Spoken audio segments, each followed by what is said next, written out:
আসসালামু আলাইকুম প্রিয় শিক্ষার্থীরা, আশা করি তোমরা সবাই ভালো আছো। প্রিয় এসএসসি 27 এবং 28 শিক্ষার্থীরা, গত দিনের ক্লাসে নয় আজকে আমি তোমাদের ত্রিকোণমিতি অনুপাতের পরবর্তী অংশ নিয়ে আলোচনা করব।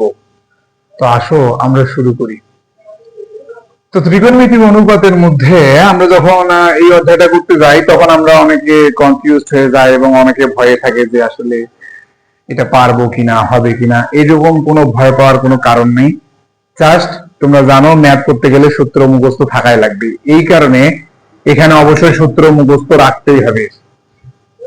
তো আমি তোমাদের সুবিধার্থে এখানে এই অধ্যায় 9.1 এর জন্য যতগুলো সূত্র দরকার মোটামুটি সবগুলাই লিখে রাখছি।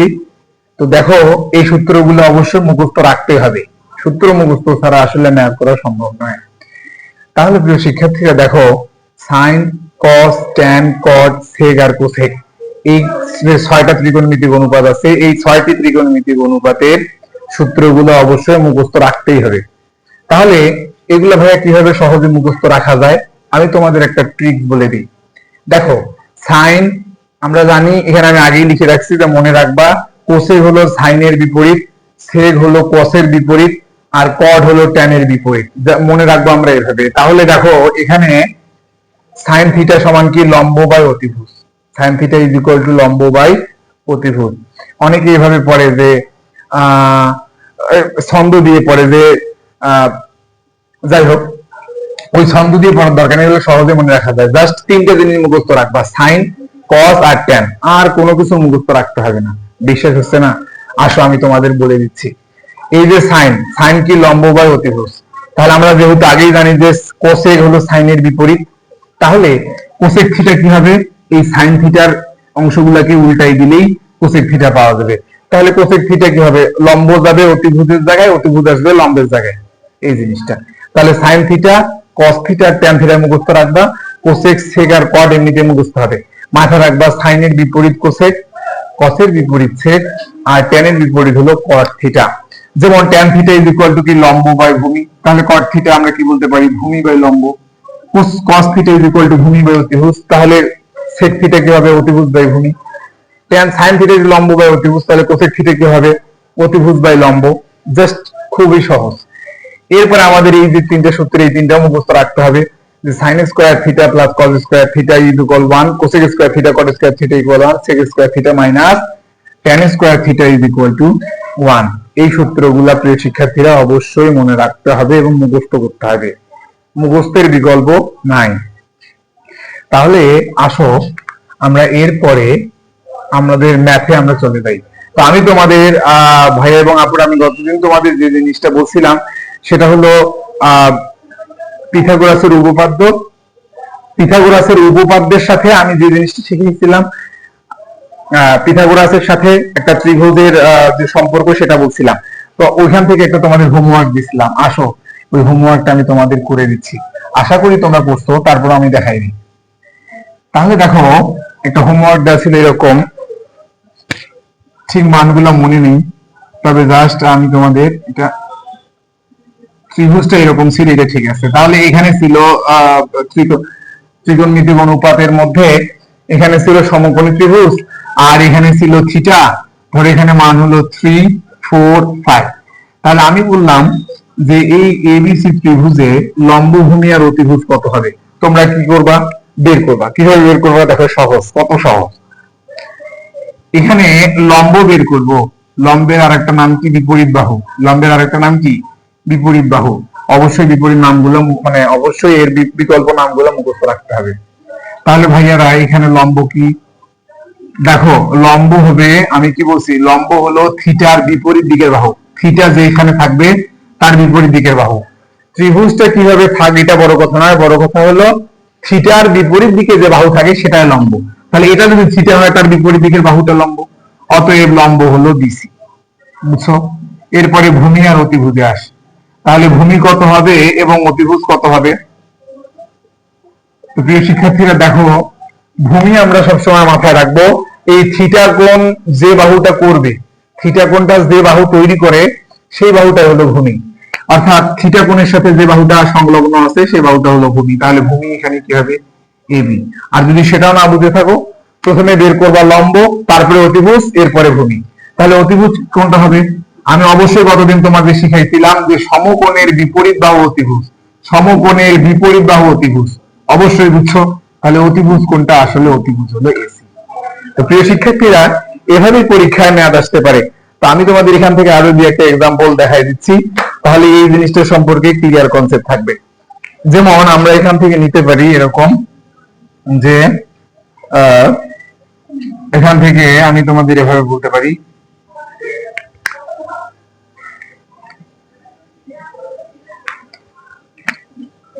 সরি, আমি তোমাদের এখান থেকে এটা বুঝিয়ে দিচ্ছি। ধরো এটা একটা ত্রিভুজ, যে ত্রিভুজে এখানে হলো সমকোণ, এটা হলো থিটা।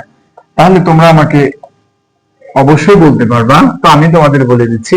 দেখো এখানে তাহলে লম্ব কি, ভূমি কি, আর অতিভুজ কি?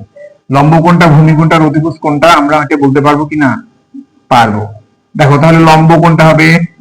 আমি বলছি সবসময় লম্ব মাথায় রাখতে হবে থিটা কোণ যেখানে, তার বিপরীত দিকের বাহু।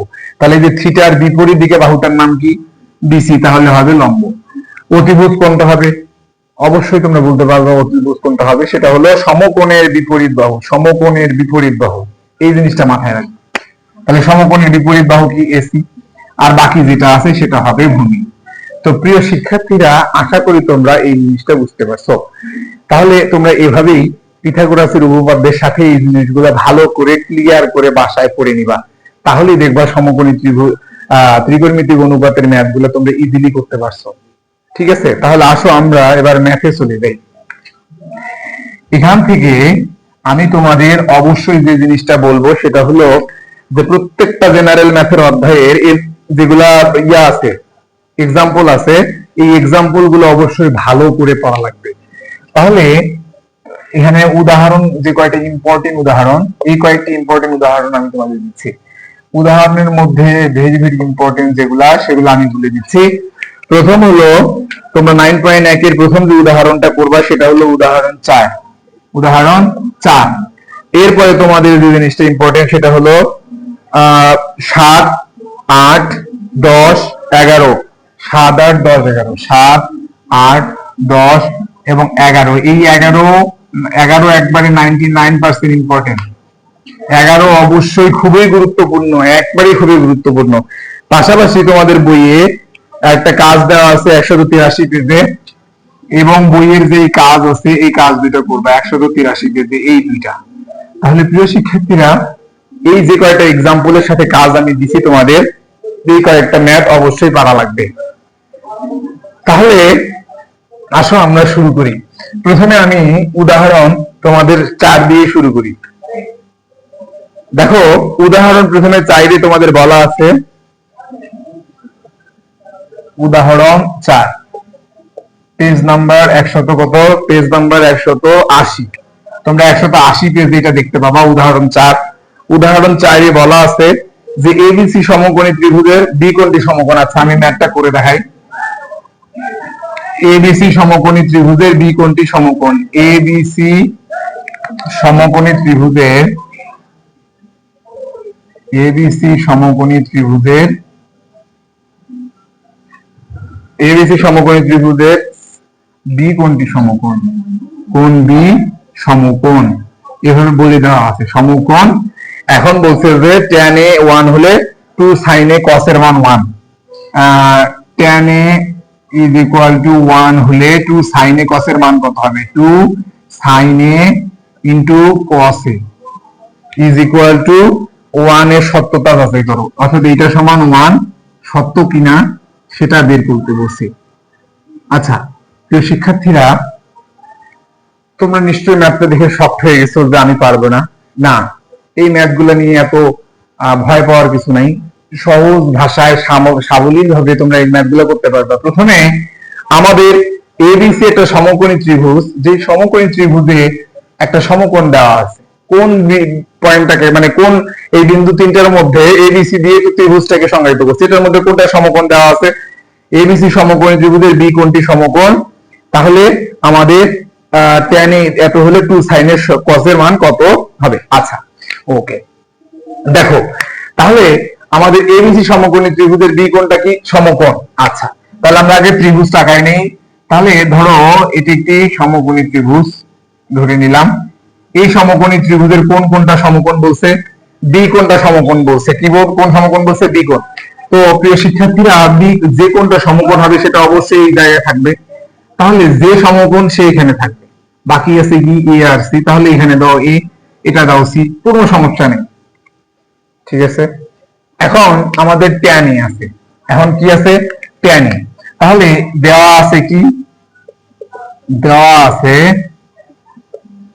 tan a is equal to 1, tan a is equal to 1, অর্থাৎ এই তিন বিন্দুর মধ্যে এ যে বিন্দুটা আছে এই বিন্দুতে থিটা কোণ ধরতে বসে। কিভাবে বুঝলাম? তোমরা সাধারণত দেখতে পাবো বইয়ে ম্যাথে এরকম থাকে যে tan theta is equal to 1। তো প্রিয় শিক্ষার্থীরা, এখানে থিটার জায়গায় আমি থিটা ধরো আমি এখানে থিটা দিলাম, তাহলে আমি এই সি পয়েন্টটাকে না বুঝাই এখানে থিটাকে বুঝাইলাম। তাহলে এই থিটাকে যখন আমি সিতে দিলাম তখন সিও লেখা যাবে, থিটাও লেখা যাবে, কারণ এই সি পয়েন্টটাতে থিটা থাকার কথা। ঠিক অনুরূপ ভাবে এখানে যেহেতু ট্যান এর পরে এ আছে, তাহলে এই তিন বিন্দুর মধ্যে থিটাটাকে আসলে এ তে দিতে, মানে এ তে ধরতে বলছে। অর্থাৎ এ যেখানে থাকবে থিটাটাকে সেইখানে সেই পয়েন্ট থেকে ধরতে হবে। যেমন আমরা যদি এই ট্যান থিটার পরিবর্তে এখানে ট্যান এ লিখি তাহলে লেখা যাবে না? দেখো এই যে থিটা আর এ, অর্থাৎ এ বিন্দুতে থিটা কোণ স্থাপন করতে হবে। তাহলে অবশ্যই থিটাটা কোথায় থাকবে? এ পয়েন্টে। তাহলে এই বিন্দুতে যখন থিটা ধরবো তাহলে সেই অনুযায়ী ট্যান থিটা আমরা কি জানি? দেখো ট্যান থিটা আমি একটু আগে সূত্র তোমাদের পড়াইছিলাম যে ট্যান থিটা সমান কি? লম্ব বাই ভূমি, লম্ব বাই ভূমি। তাহলে ট্যান থিটা যেহেতু লম্ব বাই ভূমি, তাহলে এখানেও এটাকে থিটা কল্পনা করো। তাহলে tan theta is equal two লম্ব বাই ভূমি। যেহেতু এখানে একটা মানে আছে 1, তাহলে আমরা এটাকে কিভাবে লিখতে পারি না যে লম্ব বাই ভূমি? অবশ্যই লিখতে পারি প্রিয় শিক্ষার্থীরা। তাহলে এই পয়েন্টটাকে থিটা ধরে 1/1 যদি আমি বসাই তাহলে লম্ব কত হবে, ভূমি কত হবে? অবশ্যই তোমরা বলতে পারবা সেটা কোথায়, সেটা কত হবে। দেখো তাহলে আমরা জানি থিটা কোণের বিপরীত বাহু লম্ব, থিটা কোণের বিপরীত বাহু লম্ব। আর ভূমি কত আছে? ভূমিও অবশ্যই 1। তাহলে ভূমি কত হবে? এই যে সমকোণের বিপরীত বাহু এটা তো অতিভুজ, আর ভূমি কোণটা এই থিটা কোণ তৈরি করছে যে বাহুটা সেটা হলো ভূমি। তাহলে ভূমি হবে এটা। সর্বদা মনে রাখবা থিটা কোণ যেখানে তার বিপরীত দিকের বাহুটা হলো লম্ব। বুঝা গেছে? তাহলে ভাইয়ারা এখানে দেখো tan থিটা যদি 1 যদি হয়, বের করতে বলছে sin cos, অর্থাৎ এই এ বিন্দুটার কাছে থিটা ধরে আমার sin এর মান বের করতে বলছে এবং cos এর মান বের করতে বলছে। তাহলে আমাদের লক্ষ্য হলো sin এবং cos বের করা।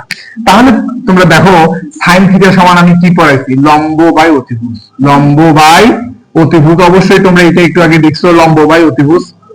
তাহলে দেখো সাইন থিটাতে অবশ্যই লম্বের সাথে কাকে লাগবে? অতিভুজকে লাগবে। এই কারণে আবার cos থিটা সমান কি? অবশ্যই তোমরা জানো এবং একটু আগে আমি বলছিলাম cos থিটা হলো ভূমি বাই অতিভুজ। তার মানে যাই হোক, এখানে সাইন cos দুটির মানেই বের করতে গেলে অবশ্যই আমার অতিভুজটা লাগবে। যেহেতু অতিভুজ দরকার, এই কারণেই আমাদের এই ত্রিভুজ অনুযায়ী অতিভুজের মানটাকে বের করে নিতে হবে। বুঝছো আশা করি। তাহলে প্রিয় শিক্ষার্থীরা দেখো যে আমি লিখব উপরোক্ত চিত্রানুযায়ী বা উপরোক্ত চিত্রানুসারে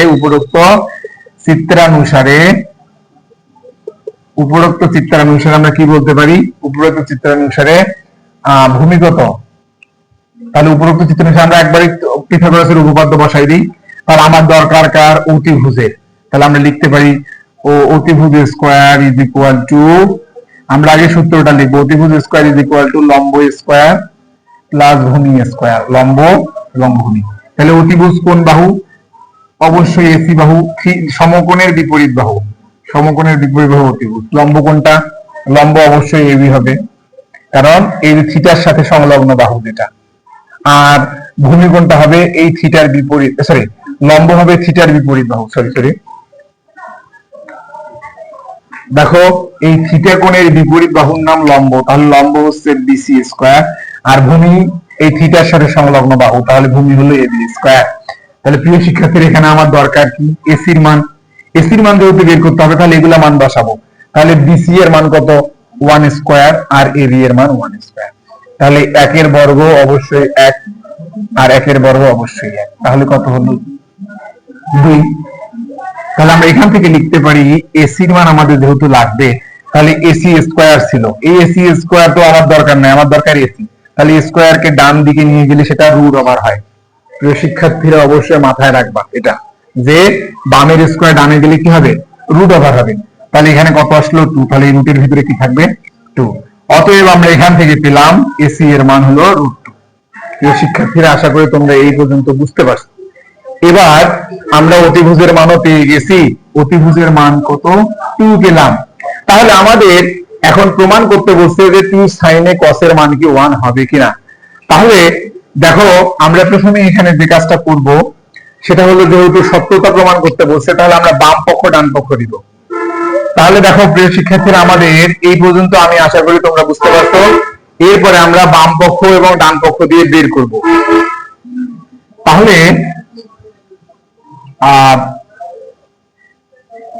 এই পর্যন্ত তোমরা বুঝছো। এরপরে আমরা বাম পক্ষ বের করি। দেখো বাম পক্ষ কি দেওয়া আছে, বাম পক্ষ হলো 2 sin a cos a, 2 sin a into cos a, অর্থাৎ এই এ পয়েন্টটা যে থিটা আছে সেই থিটাকে ধরে হিসাব করতে হবে। কিন্তু মাথায় রাখবা, যদি থিটা না দিয়ে কোনো পয়েন্ট বলা থাকে তাহলে বুঝতে হবে ওই পয়েন্টে থিটা ধরে নিতে হবে। তাহলে 2 sin a, তাহলে 2 গুণন sin থিটা সমান কি, sin থিটা সমান লম্ব বাই অতিভুজ। লম্ব কত, লম্ব হলো এটা, থিটা কোণের বিপরীত বাহু, লম্বের মান 1 আর অতিভুজের মান কত √2, এটা অতিভুজ। গুণন cos থিটা সমান কি, ভূমি বাই অতিভুজ। ভূমি কোনটা, ভূমি অবশ্যই এবি, তাই এই ভূমির মান কত 1 ইনটু √2। তাহলে cos থিটা সমান কি, ভূমি বাই অতিভুজ। আচ্ছা, তো প্রিয় শিক্ষার্থীরা সবাই এই পর্যন্ত পারে। এর পরের ম্যাথ করতে গেলে থেমে যায়। আসলে থেমে যাওয়ার কোনো কারণ নেই, তোমরা দেখো এটাকে আমি কিভাবে সহজে করি। তাহলে আমরা জানি কোন ভগ্নাংশের সাথে পূর্ণাংশ গুণ থাকলে সেটা উপরের সাথে গুণ হয়। তাহলে এই 2 আর এই লব গুলো এগুলো গুণ হবে। তাহলে 2 1 1 গুণ করলে কত হবে 2, বাই নিচে একটা আর একটা কয়টা হলো 2টা, এই যে √2 ইনটু √2। ঠিক আছে, আচ্ছা আচ্ছা ঠিক থাকলো। তাহলে ভাইয়ারা আমরা এরপরে কি করব, এর পরের কাজ দেখো কত সহজে করা যায়। একটা জিনিস তোমরা এখান থেকে শিখে রাখো। দেখো এই যে 2 আছে, এই 2টাকে কি দেখো তো এইভাবে লেখা যায় কিনা, √2 ইনটু √2। বিশ্বাস হচ্ছে না লেখা যায়? আচ্ছা আমি দেখাই দিচ্ছি। দেখো কেন এই 2 পরিবর্তে ডাবল √2 লেখা যায়। কারণ হলো এই যে এখানে কয়টা √2 আছে, 2টা √2। আমরা আগে একটা নিই, কয়টা নিলাম, একটা নিলাম। এদের মাঝখানে কি চিহ্ন আছে, গুণ চিহ্ন আছে। গুণ চিহ্ন থাকা মানে হলো আমরা যদি এই 2টার মধ্যে একটা নিলাম, নেওয়ার পরে এখানে 2টা থাকার কারণে পাওয়ার কি 2 বসানো যাবে না? অবশ্যই পাওয়ার হিসেবে 2 বসানো যাবে, কারণ আমরা জানি 2টা একই জিনিস গুণ করলে পাওয়ার গুণ হয়ে যায়। তাহলে এই যে আমি যদি ধরো a আর a গুণ করলাম, তাহলে আমরা কি লিখি, a স্কয়ার। তাহলে গুণ করলে পাওয়ার আসে, সেগুলো ভাবে √2 আর √2 গুণ করলে এভাবে লেখা যায়। তো যদি লেখা যায় তাহলে স্কয়ার আর রুটে কি কাটা, স্কয়ার আর রুট কাটলে কত থাকে, অবশ্যই তোমরা বলবা 2 থাকে। তাহলে প্রিয় শিক্ষার্থীরা আমরা এখান থেকেই করব এটা, যে এই 2 এর পরিবর্তে কয়টা √2 লেখা যায়, 2টা √2 লেখা যায়। উপরে 2টা √2 আর নিচে কয়টা আছে, 2টা। এই √2 কাটলে মান কত 1 is equal two right hand side. কত সহজ না? অবশ্যই সহজ। যে আমরা সবসময় মাথায় রাখবো যে কোন সংখ্যাকে অবশ্যই তার ডাবল রুট করা যায়, কোন সংখ্যাকে অবশ্যই তার ডাবল রুটের গুণ করা যায়। শুধু 2 নয়, 3 4 5 যে কোনো কিছুকে ডাবল রুট করা যায় এইভাবে। অবশ্যই আমি আশা করি তোমরা এটা বুঝে থাকবা। তো প্রিয় শিক্ষার্থীরা এভাবেই এই টাইপের ম্যাথ গুলো তোমরা সহজেই বাসায় করবা। তো এইরকম ম্যাথ যে অধ্যায়ের শুরুতে যেগুলা দেওয়া আছে সেগুলোর সাথে সাথে অবশ্যই তোমরা এটা করে নিবা। তাহলে আমরা এখানে বলতে পারি যে left hand side is equal two right hand side সত্য। সত্যতা যাচাই করা হলো।